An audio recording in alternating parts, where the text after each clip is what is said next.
안녕하세요. 40대 초반, 30 중반이 넘는 늦은 나이에 결혼해서 아직 남편과는 신혼 느낌으로 살고 있어요.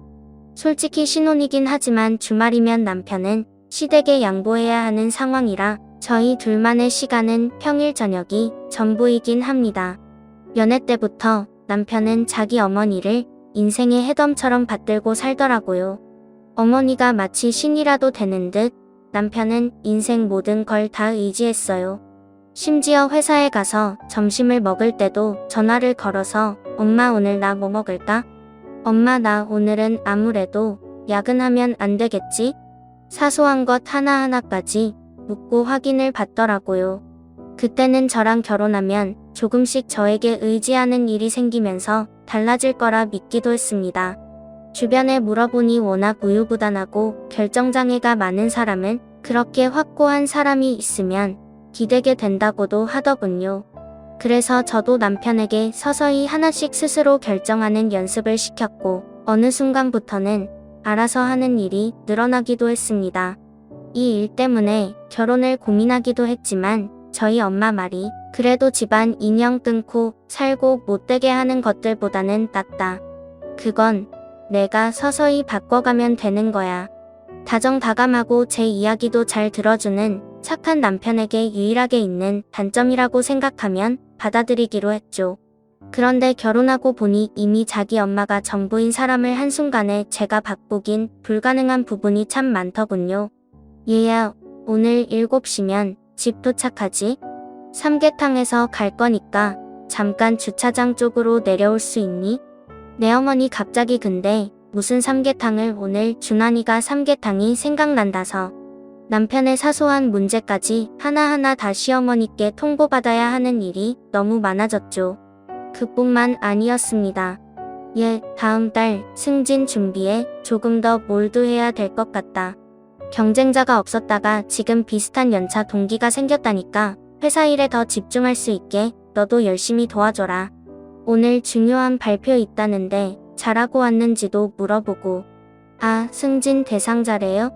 그 얘긴 처음 듣는데. 그리고 애 생기면 거기서 셋이는 못 산다. 저번 주말에 집 보고 왔으니까 너도 준환이한테 사진 받아서 보고 나한테 이야기해줘. 아무래도 바쁘게 회사 다니는 둘이 보는 것보단 내가 낮에 다니는 게 낫지. 집까지 보러 다니셨어요? 저희 이사할 집을 언제요? 몇 주째 지금 보고 있어. 사진 받아서 보고 말해줘. 우선 알겠습니다. 물어볼게요. 먹는 것부터 사는 문제까지 이런 일로 잦은 싸움도 정말 많아졌고 그때마다 시어머니가 눈치채고 저에게 전화를 걸어서 풀어주려고 하는 것 같은 기분도 들어서 불쾌한 마음이 더 들었어요. 남편의 사소한 문제까지 하나하나 다 시어머니께 통보받아야 하는 일이 너무 많아졌죠. 제 남편이지만 뭐를 먹는지 회사 일은 어떻게 하는지 전듣도 보도 못한 이야기인데 시어머니는 실시간으로 다 듣고 파악하고 있는 것 같아 자존심이 상하기도 하더군요. 그런데 어느 순간부터는 긁어부수면 만들지 말잔 생각이 들었습니다. 그것 하나 때문에 싸우느니 내려놓자고 결론 내린 것 같아요. 남편은 안 봐도 쭈루룩 가서 엄마한테 상담을 했을 거고 아니 그대로 다 일러 바쳤겠죠. 사온 후 꽃다발과 케이크를 들고 와서 삐죽거리는 것도 시어머니 짓이라는 생각이더니 그런 행동도 달갑지 않았습니다. 당신 나이가 몇 살인데 문제 있단 생각 안 들어? 나도 알아. 그런데 내가 8살 때부터 아버지 없이 엄마랑 단둘이 살았잖아. 그래서 더 끈끈한 것도 있고 고민이 하나 생기면 다음 일이 넘어가지를 않는단 말이야. 자꾸 그 일에 사로잡혀 버려서 어떻게든 넘겨야 하니까 그때마다 엄마가 해결을 해줬어. 나한텐 엄마가 유일한 가족이고 친구고 그러니까 문제 있다는 거 알긴 알아. 그럼 나하고는 왜 결혼했어? 나는 인형이야? 그렇게 말하지 마. 내가 엄마한테 상의하는 습관은 이제 고칠게. 나도 문제 있다는 건 아는데 자꾸 위기에 몰리면 엄마부터 생각이 나서 그래. 어머니가 참 잘못 키웠어 당신을. 우리 엄마도 바꿔보라고 그랬어. 내가 노력할게. 또 엄마. 당신은 엄마가 바꿔보라고 안 했으면 그것도 생각 안 했을 거야. 스스로 왜 생각을 안 하려고 해? 정말 해볼게. 조금만 기다려주면 안 돼. 사람이 한 번에 변할 수는 없잖아. 나도 노력해 볼 테니까 화내지 마. 바마보이 남편 데리고 살기 정말 지친다. 그렇게 몇 번 큰 싸움을 하고 나니 제가 포기해버리면 쉽겠단 생각이 들었습니다.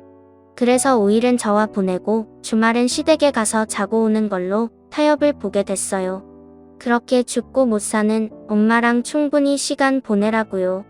저도 그냥 혼자 속 편하게 시간 갖고 밀린 청소도 하면 보냈죠. 정말 그러고 나니 모든 것이 편해지긴 하더군요.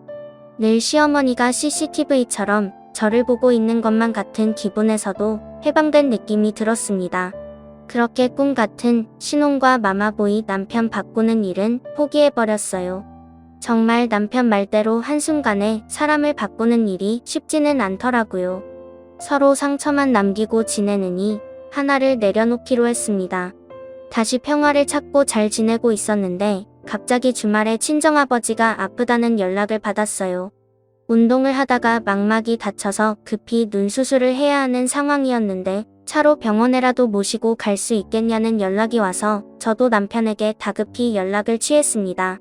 남편은 시댁 가면 워낙 연락이 없긴 했는데 이상하게 그날은 다들 밖으로 나갔는지 시댁 집 전화에 시어머니 연락까지 온갖 방법을 동원해도 받질 않더군요. 결국 전 택시를 타고 친정까지 가서 아픈 아버지를 어머니와 둘이 부축해가면서 병원까지 모시고 갔습니다. 이럴 때 사위가 있어서 든든하게 힘이 돼줬으면 얼마나 좋았을까. 시댁 가면 전화도 안 된다는 말이 엄마한테는 차마 나오지 않아서 무슨 일이 있다고만 지어내서 둘러댔습니다. 몇 시간도 아니고 다음날 되니 연락이 된 남편은 놀라서 병원까지 왔더군요. 집이 얼마나 좋으면 연락 한 통을 못 받고 부재중 전화가 20통 넘게 찍히도록 한 번을 안 보고 있는지 자기 엄마 연락은 놓치면 화장실에서도 튀어나와 받는 사람이 너무 야속하더라고요. 털끝 하나 스치기도 싫어질 정도로 위협습니다. 그리고 그날 저녁 집으로 와 저는 울먹거리면서 남편에게 이야기를 꺼냈습니다. 집에 가면 아내가 있다는 건 아예 잊어버려? 다 물어봐. 누가 주말마다 시댁 가서 자고 오는 걸 허락하는지. 나 정말 당신 맞춰주려고 최선을 다하고 있어. 미안해, 몰랐어. 뭐 하느라 하루 종일 연락이 안 돼. 자기 엄마 전화는 튀어나와서 어떻게든 받잖아. 나는 왜 무시해? 정말 몰랐어. 지하에 있느라고. 무슨 지하? 엄마 집 지하에서 일하고 있었어. 지하? 거긴 전화도 안 터져? 응. 정말 거긴 전화 안 터져. 자기가 몰라서 그래. 정말이야. 됐어. 그만 얘기하자. 빈정이 확 상했습니다. 심지어 시댁에 몇 번을 갔어도 지하가 있다는 건 몰랐거든요. 둘이서 전화도 안 터지는 곳에서 무슨 일을 하느라 종일 연락도 안 됐던 건지.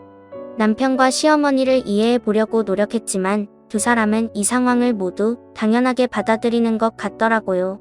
제 이해심과 배려가 있다는 걸 눈꼽만큼도 모르고 있는 것 같아서 더 미웠습니다. 결국 남편과는 그날 후로 서로 큰 대화도 없이 지내게 됐어요. 뚝 떨어져 버린 정이 다시 생길진 모르겠으나 제게도 시간이 필요하더라고요. 그 와중에도 시댁 못 가게 될까봐 전전긍긍하는 꼴을 보고 있자니 기가 막혀서 제 남편이 아니라 시어머니의 분신을 억지로 가져와 잠시 맡고 있는 기분까지 들었죠. 그리고 그때 남편도 저희 둘 사이에 어떤 변화가 있어야 된다고 생각했던지 둘만의 저녁을 보내려고 노력하기 시작하더라고요. 저도 어쩌면 아이를 갖는 게 남편이 더 아버지로서 책임감을 갖고 가정에 충실할 수 있는 계기가 될 거라는 마지막 희망을 품어봤습니다. 철부지 아들로만 살아서 그렇지 아마 아버지가 되면 느끼는 부담감이나 생각이 조금은 변할 거라 믿으면서요. 다행히 남편은 절 위해 모든 시간을 쓰기 시작했고 매주 시댁에 가던 것도 점점 줄이려고 노력하더라고요. 서로 산부인과 가서 검사도 미리 받고 날짜도 받아서 이세를 위한 계획을 착실히 준비했습니다. 남편하고 아이 이야기를 하다 보니 자연스럽게 대화도 많아지고 잘한 선택이었다는 생각이 들었어요. 그리고 남편과 둘만의 밤을 보내고 있던 날 1번하고 3번을 먼저 하고 나중에 4번으로 무슨 말이야? 아무것도 아니야. 신경 쓰지 마. 하나, 둘, 셋, 열둘, 열셋. 당신 자꾸 무슨 숫자를 세는 거야? 아니, 그냥 이렇게 숫자 세면 집중이 더 잘 되는 것 같아서 이렇게 해야지 집중이 된다고? 갑자기 왜 그러는 거야? 무시하려고 노력했지만 남편과 밤을 보낼 때마다 자꾸 혼자 읊조리는 게 거슬리더라고요. 그리고 시어머니도 저희 2세 계획을 듣고 축하 연락이 오더니 갑자기 제게 이번 주에는 정한이 한번 들으라고 해. 저도 어머니 뵌지 너무 된 것 같은데 같이 갈게요. 아니, 우리는 주말에 밖에서 맛있는 거 먹어야지. 정한이는 그냥 잠깐 내가 알려줄 게 있어서. 네, 알겠습니다. 아직도 시어머니에겐 저 며느리가 아니라 아들 돌보는 사람이구나. 서운한 감정이 들더군요. 애써 표현은 하지 않으려고 노력했지만 같이 가겠다는데도 남편 혼자만 잠시 오라는 말이 오래 남았습니다. 그리고 주말 남편은 잠시 시댁에 다녀오겠다며 혼자 챙겨서 가더군요. 저는 아무리 시어머니가 그렇게 해도 제가 할 도리는 다 하고 싶다는 생각이 들어서 어머니 뵙고 드리려고 했던 선물을 미리 챙겨뒀습니다. 잊지 말고 가져가라고 신신당부를 했는데도 남편은 식탁 위에 그대로 놓고 가버렸더라고요.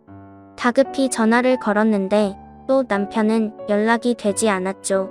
다음번에 만날 때 드려야 할까 고민이 되기도 했지만 이미 사놓은 선물을 묵혀두고 있기도 그렇고 해서 저는 시댁으로 가보기로 했습니다. 아무리 남편만 오라고 말은 했지만 설마 사람을 보고 내치게 하겠어? 하고 그냥 무턱대고 가보기로 했죠. 그날따라 저도 촉이 있었던 건지 이미 한번 가보고 싶다는 충동이 들더라고요.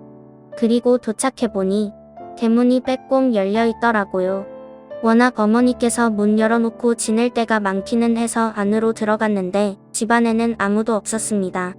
한참을 기다려도 남편의 신발이 현관에 있는데 두 사람 모습이 보이지 않더군요. 때마침 친정아버지 아팠을 때 시댁 지하에 전화가 안 터진다는 말이 생각나 또 거기에 있나 보다 싶어서 저도 신발을 신고 지하실을 찾기 시작했습니다. 옛날 주택에 있는 계단 옆 작은 문 하나를 밀고 들어가니 아래로 이어지는 계단이 하나 보이더라고요.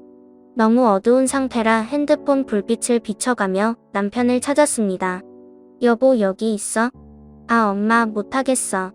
조금만 참아. 이렇게 해서는 너 안 돼. 그럼 더 할까요? 익숙한 남편의 목소리와 어머니의 목소리가 들렸습니다.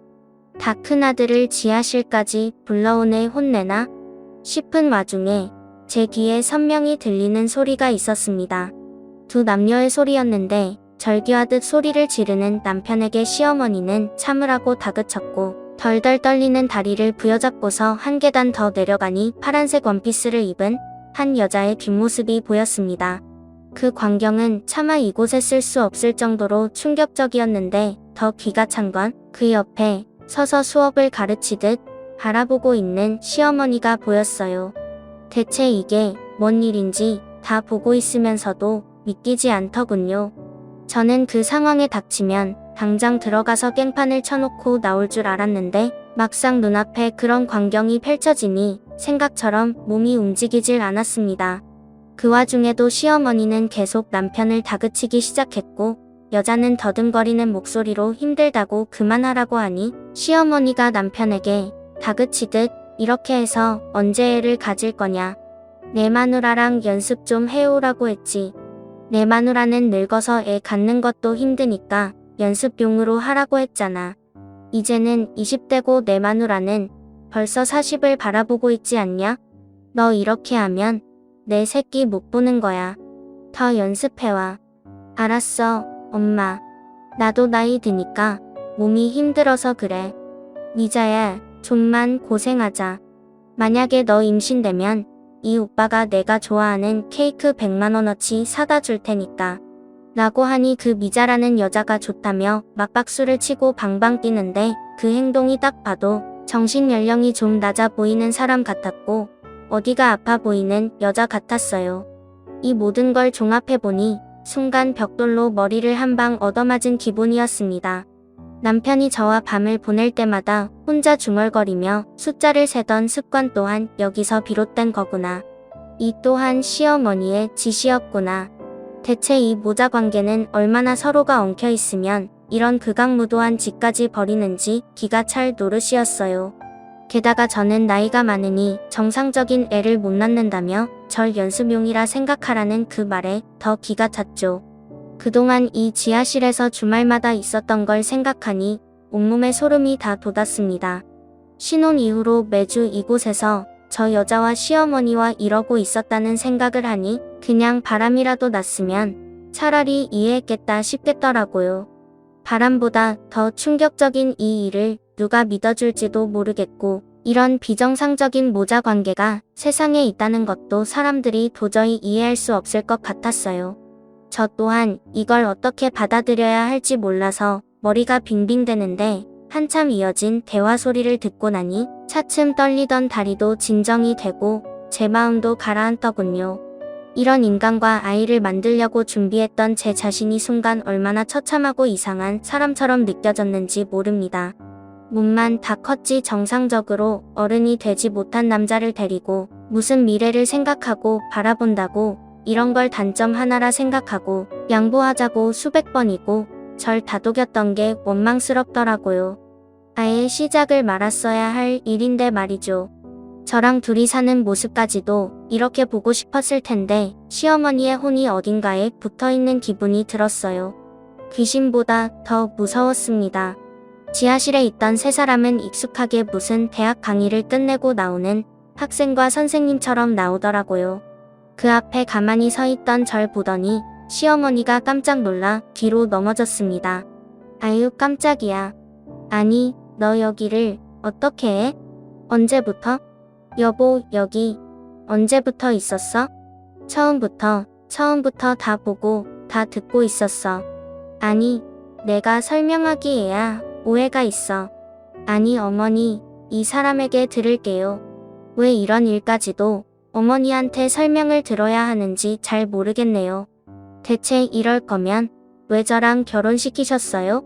저는 뭐 사람들 앞에 아내로서 보여주는 용빈 껍데기예요? 아니 그런 게 아니다. 나는 얘가 너무 부족한 게 많아서 혹시라도 남자 구실 못하고 애가 안 생길까 걱정됐다. 그래서 이렇게 어디 아픈 여자 데리고 일일이 보고 있는 게 이게 말이 되는 일이라 생각하세요? 어머니한테는 이 사람 몇 살로 보이세요? 아직도 3살쯤 되는 애로 보이시고 이런 짓을 꾸며요? 이게 정상적인 인간이 할 짓이냐고요? 제가 어디 가서 말하면 다들 저더러 미쳤다고 할 일이에요. 지금 이게. 얘 아니, 내 뱃속으로 난 내 자식이다. 이런 게 뭐가 창피한 일이라고 그래? 나는 내 아들 초등학교 3학년 때까지 같이 목욕탕 다니며 등 밀어주고 목욕시켜주고 다 했다. 이런 걸 부끄러워하고 이상하게 여기는 내가 제정신이지? 너는 부모랑 유대감도 없냐? 어디서 사람을 이상한 사람 취급하고 있어. 버릇없이 이래서 나이 먹은 것들은 시애미를 물같이 본다니까. 아휴, 엄마 가만히 계세요. 여보 미안해. 당신이 보고 들은 게 전부는 아니야. 응? 한 번만 제발 한 번만 봐줘. 조용해. 머저리 같은 놈아. 넌 남자 구실이 아니라 인간 구실 자체를 못하는 놈이야. 그냥 이렇게 계속 내 엄마 인형으로 살아두 분 인생에선 제가 빠지는 게 맞겠네요. 그리고 아가씨 이거 다 이 사람들이 시킨 거예요? 아니면 아가씨가 하겠다고 한 거예요? 괜찮으니까 얘기해 보세요. 무섭게 뭐라고 하지 마세요. 나가서 말을 해요. 야 미자야 무슨 말을 해? 너 일로 와. 일로 안 와? 이거 놓으세요. 나는 이 아가씨한테도 들을 말 있으니까요. 대체 당신 애들 뭔 짓 했는지 내가 다 밝혀낼 거야. 여보 내가 잘못했어. 정말 다신 안 그럴게. 엄마하고도 연락 안 하고 살게. 그럼 되지? 한 번만 봐줘. 이거 너 바보 같은 새끼야. 너 같은 놈한테서 내가 애를 가져보겠다고 생각한 내가 이상한 사람이지. 놓으라고 더럽게. 야 이놈아이 기집애가 뭐길래 나랑 연락을 안 한다 그래? 이런 싹수나란 기집애 그냥 갖다 버려라. 미자 너는 일로 안 와? 내가 우리한테 처먹은 게 얼만데? 나는데 저는 그 길로 그 아가씨 데리고 나와 자초지종을 듣게 되었어요. 알고 보니 그 아가씨는 정신적으로 조금 모자란 사람이었는데 원래 시어머니 집 지하실에서 본인 아버지랑 같이 쇠를 들어 살았대요. 그런데 아버지는 도망간 지 오래되었고 그 후로는 집주인인 시어머니가 그 아가씨를 돌봐주었다는데 완전히 시어머니의 종으로 살았더라고요. 시어머니께서 월세 대신 몸으로 때우라며 말도 안 되는 일을 시키고 나쁜 일까지 시켰다는데 저는 이 아가씨를 데리고 나와 경찰서로 가 이 모든 일에 대해 신고를 하였고 동시에 이혼 준비도 시작했어요. 곧바로 미자씨에 대한 수사는 시작이 되어 시어머니와 남편놈은 경찰서로 조사를 받으러 다녔고 거기에 저와의 이혼으로 법원까지 들락날락하는 신세가 되었죠. 역시나 남편놈은 법원까지도 혼자 오질 않더라고요. 심지어 변호사까지 고용했는데도 시모는 조정하는데 자기도 같이 들어가야겠다고 말도 안 되는 소리를 짓거리더라고요. 이혼 준비를 하는 과정까지도 저는 제 남편이 아닌 시어머니의 탈을 쓴 껍데기와 살았다고밖에 생각이 안 들었습니다. 모든 상황에 시어머니가 나서서 이혼까지 처리를 해주니 말이죠. 저는 그런 시어머니에게 세상 구경 많이 해두시고 당신 아들놈이랑도 딱 붙어 있으세요. 당신 곧 있으면 징역형 살 테니까 아들 얼굴도 못 보게 생겼잖아. 라고 했네요. 그렇게 전 짧은 결혼 생활로 이혼 소송도 금방 마무리가 됐는데 재산 분할은 할 것도 없어 2,800만 원 되는 위자료만 받아왔어요.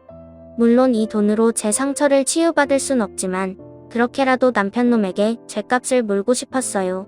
그리고 미자씨에 대한 사건은 아주 무거운 범죄로 판명이나 시모랑 남편놈 둘 다 형사소송을 받게 되었는데 둘 다 1년 7개월이란 징역형을 선고받게 되었어요. 제가 미자씨에게 무슨 도움이 될 수 있을까 하다가 이곳저곳 알아본 결과 다행히 미자씨도 인권협회분들의 도움으로 소송을 잘 마무리할 수 있었어요. 소송이 끝난 뒤 미자씨는 제게 더듬거리는 말로 언니가 나를 살렸다고 고맙다며 제 손을 잡아주는데 살면서 이런 경험을 또 해볼까 싶었어요. 제 주변의 모든 사람은 단순히 성격 차이로 저희가 이혼을 했는지 알아요. 아직까지도요. 차마 이 믿을 수 없는 그날의 일을 말하기도 그렇고 말한다 한들 누가 이걸 믿어줄지도 모르겠어서 내내 망설여지더라고요. 그리고 이 일을 제가 입 밖으로 꺼내기까진 마음의 준비가 되지 않았던 건지도 모르겠어요. 이제야 한 1년여 시간이 흐르니 여기에다 글을 쓸 수 있게 됐네요. 그나마 좀 아물었다고 생각해도 될까요? 그 인권과 짧게나마 신혼이라 보낸 시간이 제 인생에서 가장 헛되게 보낸 시절이었던 것 같단 생각이 들어 그게 아쉽습니다. 하지만 언제까지 껍데기를 껴안고 남편으로 아버지 역할까지 주면서 살 순 없잖아요. 혹시 저처럼 배우자가 될 사람이 부모님의 껍데기로 살아가고 있는 분이 있다면 꼭 결혼까지는 진지하게 생각해 보셨으면 좋겠어요. 저도 절 만나면 달라질 거라 생각했지만 그건 절대로 변하는 게 아니었고 더 심각한 상황까지 오니까요. 제 긴 이야기 들어주셔서 감사하고요. 다들 하시는 일마다 잘 되시고 행복하시길 바라겠습니다.